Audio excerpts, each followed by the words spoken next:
Welcome to the Life After Sugar podcast, the podcast that's not just about sugar, but about your relationship with it and also with food and especially with yourself.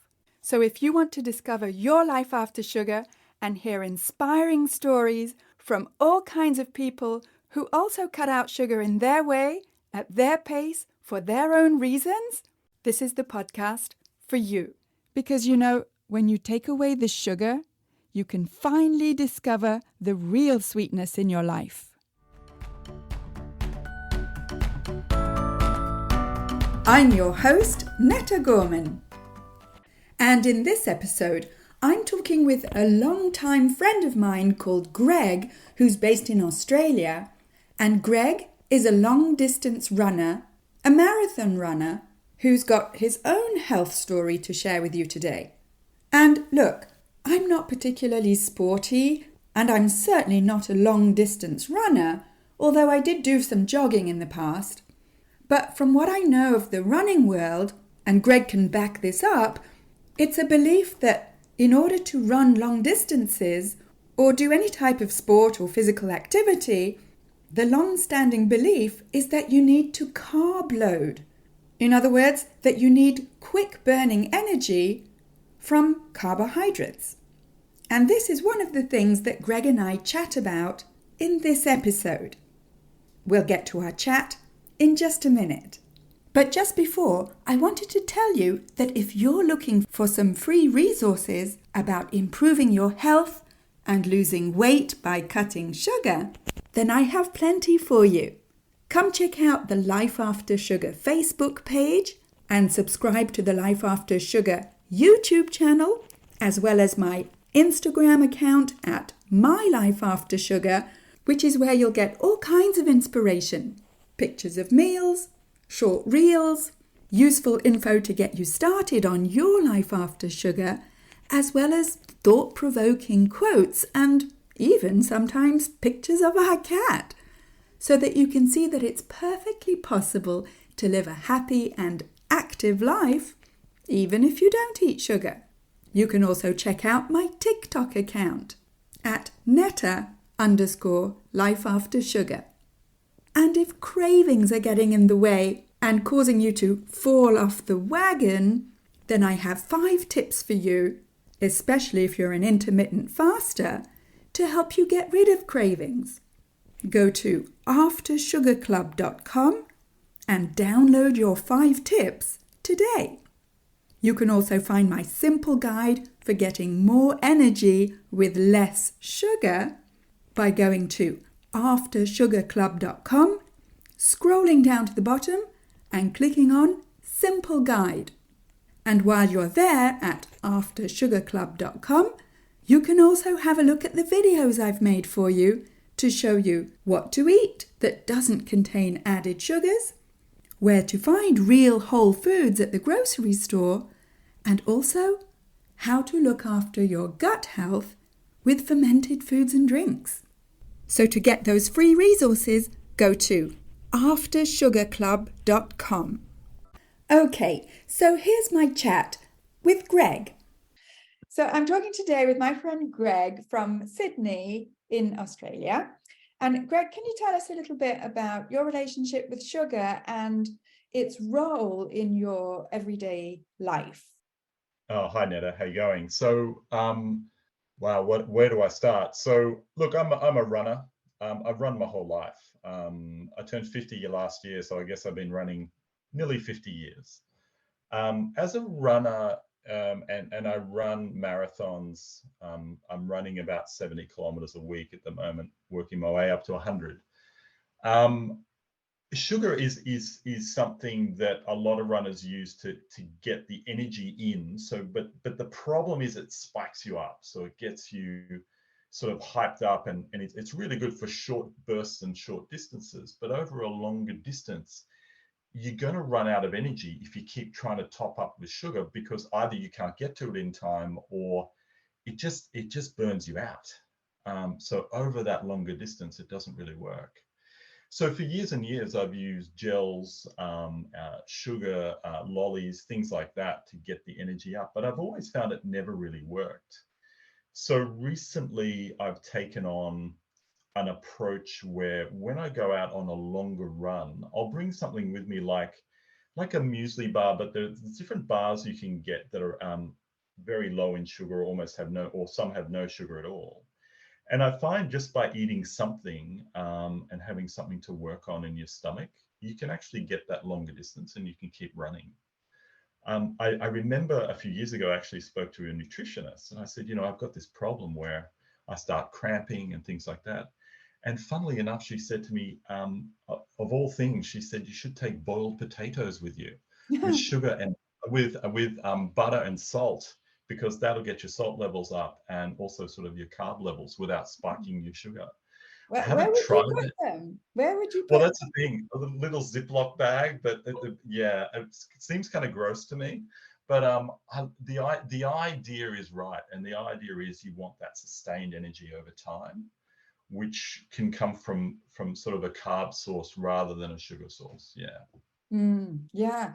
And I mean, I've definitely heard of carb loading for Mm. runners Yep. and athletes in general. Is that sort of like the accepted or only way to do it? Oh, everyone does it. Everyone I know. So from eating eclairs the day before a run, Oh, right what? through Sorry. to eating eclairs, like Okay. patisserie, like French, anything with high sugar people will have. I've never really done that. The school of thought I have prescribed to in the past. There was a great marathon runner here in Australia called Robert de Castella, and he was world marathon record holder at one stage. He swore by having a plate of brown rice the day before the run. And that actually isn't a bad idea because you've got almost no sugar, well, no sugar, but it's also an easily digestible source of carbohydrate. So it would give him sort of a long spike of energy rather than a short spike. Um, but most marathon runners, the day of the run, won't eat very much at all. They might have a banana before, or maybe a piece of toast or something, but nothing that's really going to spike their energy. So if you look at the elite runners, they're not downing these gels. They might have an electrolyte drink, which has some sugar in it, but they're more interested in the electrolyte. So Mm. look, I think it's balance, and I think taking lots of sugar would absolutely impact negatively on your performance. Yeah. Yeah. And have you experienced it impacting your performance negatively when you have a lot of sugar before a run? Yeah, so a couple of things happen more so during the run where if you do have a gel, a lot of people talk about your stomach just feeling really bad because you're trying to digest a whole lot of sugar at once and you actually end up feeling a little bit sick. Then the energy kicks in, and often these energy gels are actually paired with caffeine. And so it'll get your energy up. But again, if you don't take it quick enough and you don't get the balance right, you're going to go off the edge. I've I'm yet to run a marathon, Netta, where I haven't gone into full cramp, right? And by full cramp, I mean barely able to walk. I still finish because the brain kicks in as well. Um, but basically, the short answer is sugar on its own isn't the answer, and you've got to do the training. Like that's unavoidable. But look, for me, honestly, I'm yet to find something that really works with those cramps other than training harder. And Yeah. if you get on Google, that's most of the advice you get. Yeah. And what are those cramps? What's actually happening? So it's literally your body not having enough electrolyte is basically the analysis that I've read. So you don't have the salt levels. There's some interesting literature and research around fluid intake before and during a marathon. The biggest mistake I've made personally is that I've drunk too much water before a marathon, and that dilutes your electrolyte levels, your salt levels. So in fact, sugar might give you this little burst, but overall, it's certainly not going to fix a cramp. I know that for a fact.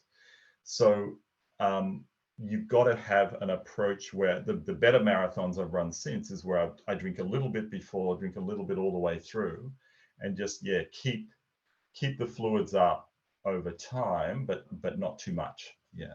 And in the electrolytes, as far as I understand it, it's salt and magnesium and Yeah. A little but bit of not necessarily potassium. potassium, but not necessarily sugar. Not necessarily. It depends on which one you're using. So I've actually just discovered one. I won't advertise now, but I discovered one that's actually working for me really well at the moment. That has a lot. Much. It has some sugar, but very, very low sugar. But it's also got actually some protein in it. So it's actually giving your body something to work on. So that sense that your stomach is upset is again because you're going down a single road of sugar. Whereas if you've got a little bit more for your stomach to work on, you're going to feel better, Yeah. and it's going to be more effective as well. So I'll get back to you on that particular formula that I'm using, but yeah, a lot of those ultra runners now, those guys running 100 miles plus, these guys are now, they're certainly keeping their electrolytes up, but they're absolutely focusing as well on some carbs, but trying to get into fat burning rather than that sugar burning, because that creates the spike, Yeah. whereas the fat burning is more even across a longer period of time. Yeah. And even these ultra runners carry quite a bit of fat sometimes and fatten themselves up before a run. So over time, though, they'll regain that weight in no time after a long run. So yeah. Because I mean, the cramps that you talk about, not stomach cramps, they're muscle cramps. Is that Oh, right? they're leg cramps. Yeah, very much so. And actually, interestingly enough, it'll start in the legs, it'll start in your hamstrings, maybe your calves, but it'll actually spread through your whole body. Yeah. So even though your arms aren't being used, your arms will start to cramp, your back will start to cramp. It's incredibly uncomfortable. It makes it very difficult to finish a marathon. Mine kick in at about 30K. What's that in miles? About 20 miles of a run. So a marathon's 26 miles or 42 kilometers. But at around that 2/3 mark is where you start to, for me, things start to go off the rails. And I do think different people are different. There are people that don't cramp at all, lucky people.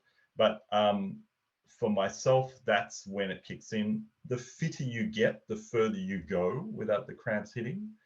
And I suspect if I was able to train, more than 100 kilometers a week, I would, by the end of a marathon, the cramps still wouldn't have kicked in. But I'm finding at the moment on my longer runs, by not taking gels, by just eating something that doesn't have sugar, and gives you that even carb load, but also an even something for your stomach to work on. I'm finding I can run. I ran last week. I ran a 25K last weekend and was very comfortable. Didn't cramp at all, not even close. And I actually ran my first 30K in about 3 years a few weeks ago. So Wow. without cramping. So, the signs are good. Yeah. I mean, I'm a non-runner. That's an understatement. Although, what I understand from things that I've studied since I've been sugar-free is that to get more stable energy, which seems to me is what you're looking for when you're running for miles and miles, sugar is one of the worst things for long-lasting stable energy, which is why I've always been, not always, because it's only been 7 years now that I've been in the no sugar space, but it has made me wonder, why do runners and athletes carb load, especially, for long distance? I can see if you're sprinting 100 meters, but if you're running a marathon, wouldn't you need, as you were saying, more proteins and to be able to burn fat either through ketosis or some other metabolic way, and rather than take an external source of quick burning sugar? It doesn't make sense. So I have some friends who are running these longer distances, and I need to have more discussions with them. I have some friends that ran the Tarawera 100-mile race in New Zealand 2 weekends ago. That's 100 miles, Netta. Think about that. That's I don't want 24 to think hours. about it. No. It's horrific. So even though you're a non-runner and you probably think I'm crazy for running how I run, there's always someone more crazy. Yeah. But in terms of the nutrition, I think the thinking these guys have at the moment is absolutely this fat burning principle where, rather than doing the spikes, you're eating food that is easily digestible, that gives you a carb basis, but the carb will run out. But then you've got some kind of fats you're eating as well, and fats that are going to burn through the run. But also you've got to remember it's not just about what you eat on the day. It's absolutely what you're eating right through all of your training, right? So higher protein, higher fat levels, minimal sugar. Your whole makeup is going to be in a ketosis sort of framework. So it's absolutely what you eat on the day. You know, if you get a bit of a spike or whatever, it's probably not going to affect you that much. But if you're eating bad food right up to the marathon, you're going to run badly. I can guarantee that. Yeah, yes. I mean, from the outside, it seems like people, whether you're running a marathon or sitting in front of your laptop, like most of us, the body works the same way and will use fuel, or I don't like calling it fuel, food, in very similar ways, because we're all different, but we all have relatively similar metabolisms, and human bodies work in relatively similar ways. So it's basically, whether you're a runner or you're sitting down all day, if you consume sugar, you'll get the spikes and you'll end up putting on weight. You know, there's only so far that you can run off a bad diet. Oh, you can't run off a bad diet. I don't think it's impossible. And I think you know, I do think though that if you're coming up to a big race or whatever, you've absolutely got to stick to your diet. But then maybe one way that I see sort of sugar or reward, if you like, in terms of food, is that sometimes after a long run, I will have a sugar drink or something just to replace that energy really quickly. But it's certainly not to improve performance. And you've got to be honest with yourself about why am I drinking this or why am I eating this? I guess another great example of a reward approach was Usain Bolt, the great 100-meter runner, right? When his favorite thing was chicken nuggets, which admittedly had no sugar, but everyone was scratching their heads going, how can someone be that fit and eat chicken nuggets, especially from like a McDonald's or whatever? So he's an interesting case where, I mean, he was a super athlete, but I do believe that people also have to find out what's good for them, like what works for you. So I'm unfortunate in the sense I get these cramps and not everyone gets them. But for me, it's something that I'll probably have to keep working on. It's just with my physiology, what works for me. And I know for a fact that, you know, if I've been eating badly, I perform worse. Lately, I've been eating almost no sugar. I've been eating more protein, less processed food. I just feel better. And you're always going to perform better when you feel better. So, yes.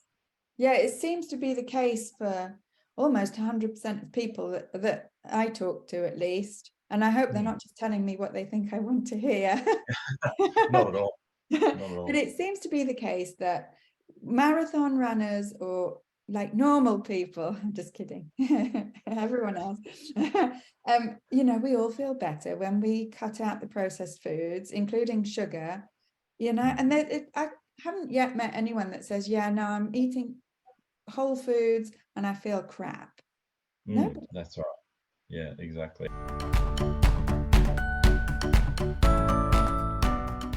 I just wanted to take a quick break to tell you that if you're committed to your journey to better health, weight loss, and freedom from the hold that sugar has on you, then join us in the After Sugar Club.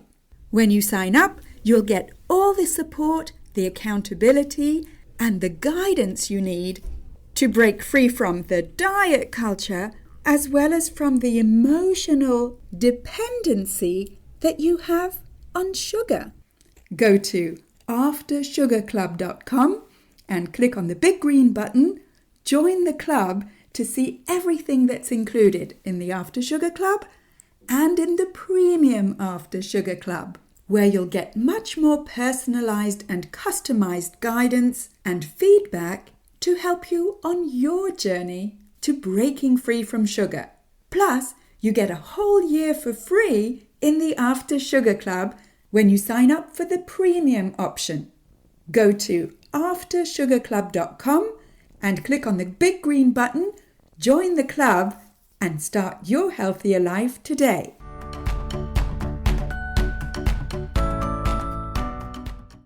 I think another good story is, you know, as a marathon runner, people have certain expectations as well. So I was having lunch with someone this week and they're eating my chicken salad and they're like, how can you run as much as you run eating just a chicken salad. And I'm like, what do you want me to eat? Like, I mean, this is healthy, fresh food. Actually, I think one of the people was eating a sausage roll or meat pie or something. I was like, no, I used to eat like that as a runner as well, because I thought, well, I can eat whatever I want. As I get older, I'm like, no, I can't. It's pretty clear that if you look after your diet overall, you're gonna perform better. So yeah. And did you reduce how much sugar you've been eating for your running, or also for other reasons? I just think for other reasons. So I guess my story is a bit unusual in that I got this thing called Ross River virus back in end of 2014 into 2015. So most people wouldn't know much about it, but Ross River virus is spread by mosquitoes. It's like almost like a dengue fever kind of thing.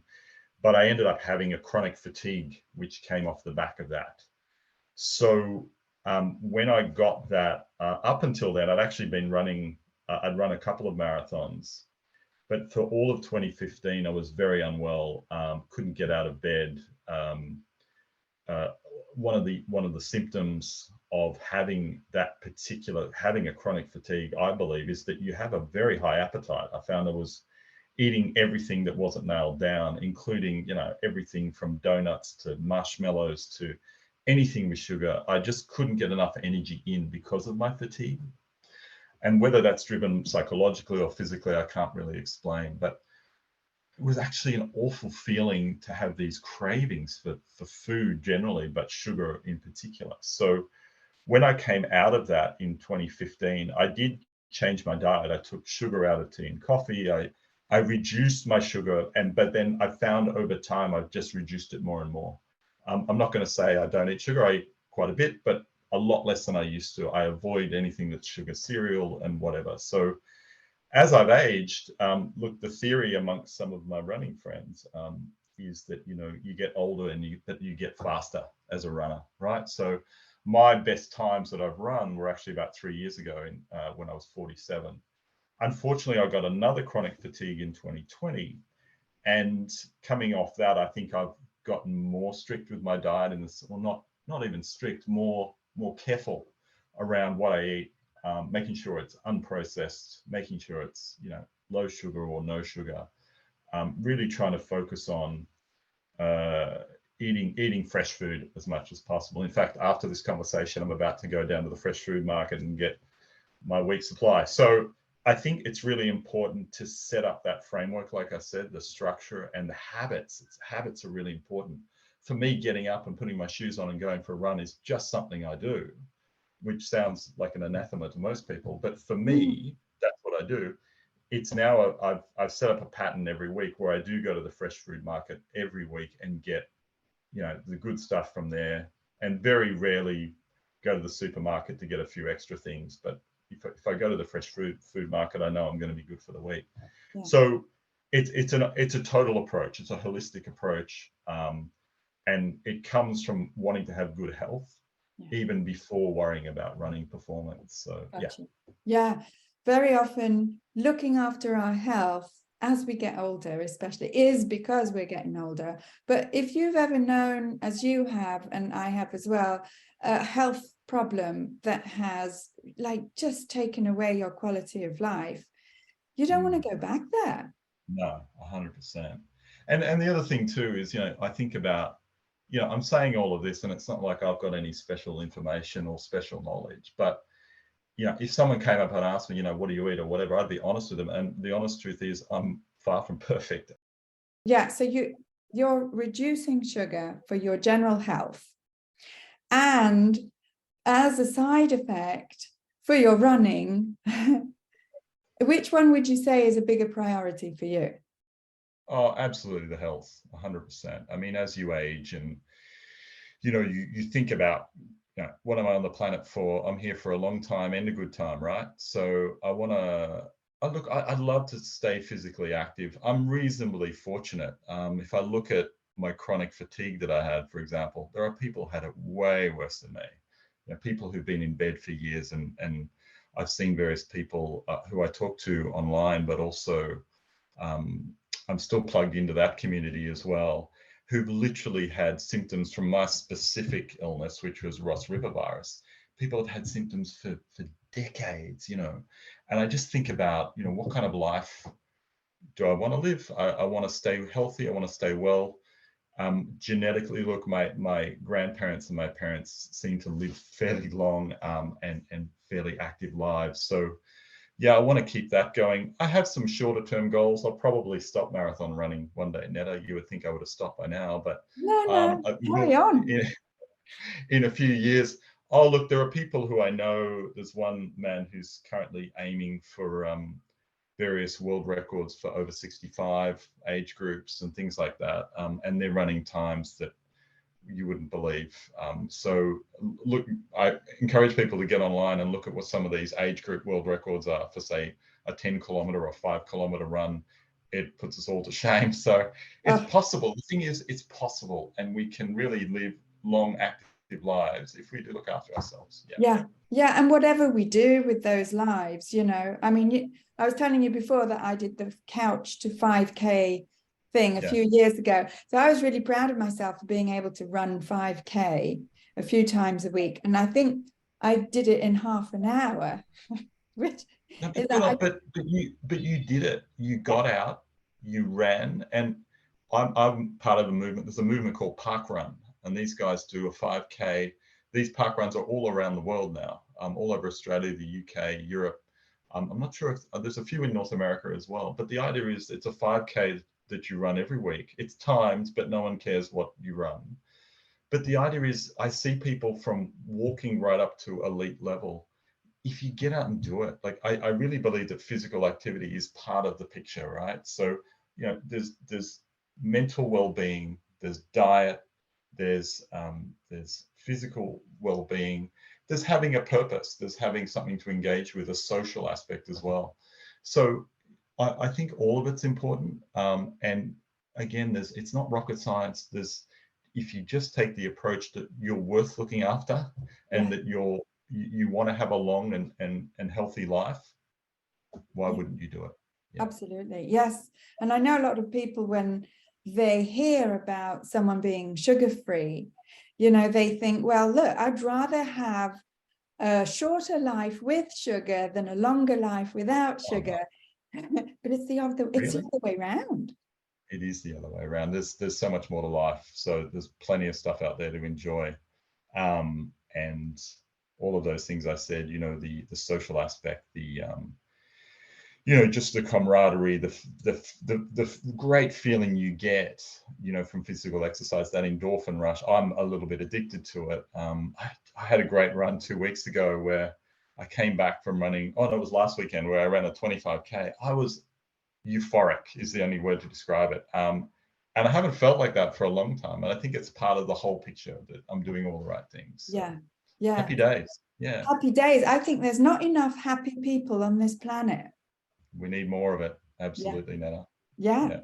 And if running gets you there, if being sugar-free gets you there, or 101 other ways, doesn't matter. We need more happiness.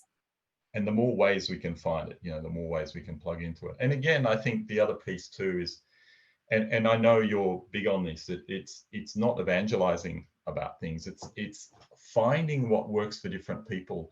If someone comes up to you and asks for help, give them the help. Find for you what works for you. But also I get a great feeling from running with friends, encouraging them.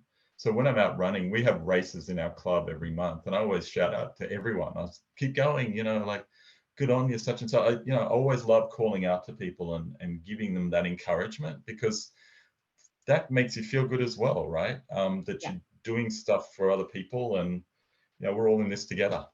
So why not? Yeah, the thing I love the most about being sugar-free is helping other people and inspiring them, whether it's with this podcast or any other way. It's like a huge dopamine rush when I get messages from people to say, not me personally changed their lives, but the podcast has inspired them, or they heard something, or they saw something, and it inspired them to make a change for the better.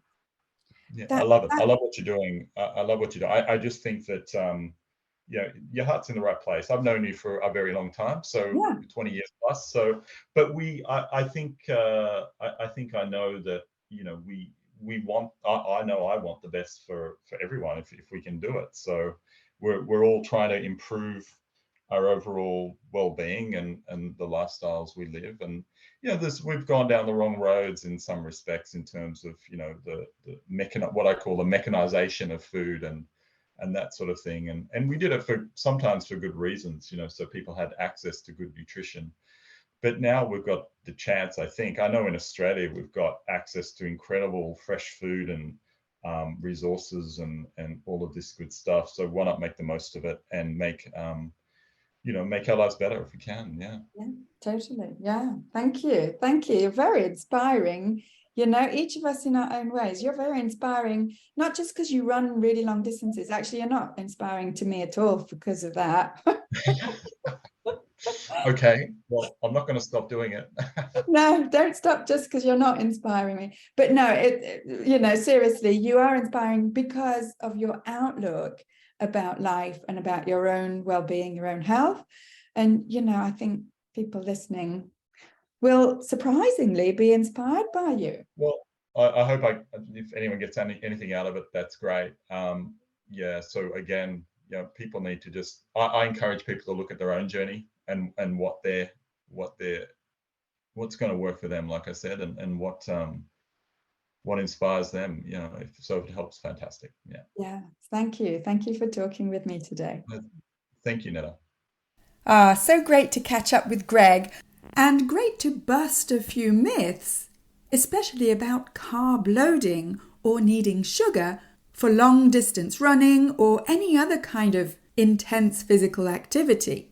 And it just goes to show that whether or not you're super active and sporty like Greg, or not at all sporty like me, it has no bearing on your friendships and your quest to be happy and to feel good. And if that means eating no sugar or less sugar, then so be it. As we were saying, there aren't enough happy people on this planet. And if reducing sugar helps you to feel better and be happier, then all the better. And if listening to this podcast is one way for you to get inspired and make changes for the better, then I'd like to ask you to rate and review this podcast so that more and more people can discover this podcast, get inspired, and start living their life after sugar. Just scroll down below the episode description, tap on the stars to rate this podcast, and then tap or click on write a review to write your review.